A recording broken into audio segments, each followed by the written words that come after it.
You don't advise to take trade on single print rejection. No. I'm not saying, I'm not advising that. What I'm saying is you cannot know where to short. Very simply.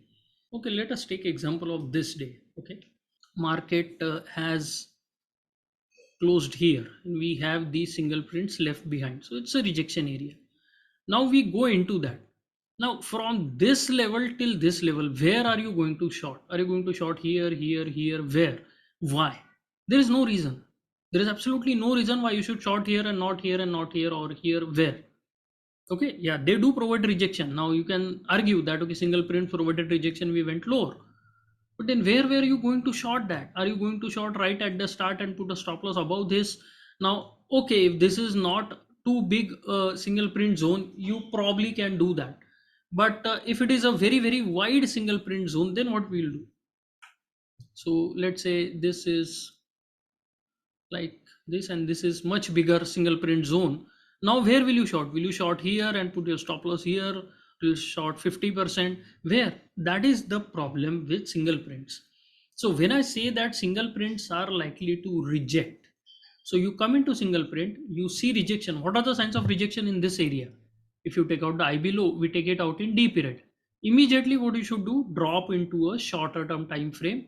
And okay, so this is 1 hour, 2 hour, so this is somewhere around 10:45, so 10:45 to 11:15, somewhere in between that. Okay, so basically what you are looking for is a pullback somewhere in this zone. Okay, so you go into the single prints, you get rejection, you get IB range extension, now you look for a pullback. So there is this no demand, and then we fall a little, then again we rally, no demand, no demand. You could have shorted anywhere and you could have made money. So if you are treating it that way, then it's a different story. But if you are treating it as a reference zone where like HVNs, right? So you can see some examples of HVNs. This is a very, very great example of HVN.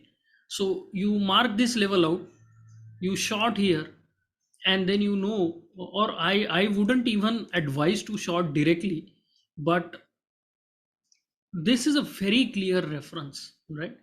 Now A period goes above that, rejects, B period extends the range to the downside. Either you wait for IB range extension, or this is October 23. So it is this day. So what you can do is, you can see here, this is the A period, and it goes into this HVN and the VWAP, and it starts to go down, and you see immediately comes below VWAP. This is the VWAP. So you sell this pullback to VWAP with a stop loss above this, and you are done. Make sense? So you really don't have to worry about where exactly the supply will come in, where exactly the resistance will come in. All that problems are immediately removed when you're dealing with HVNs, but not so much in terms of the low usage areas or single prints. So that is my suggestion.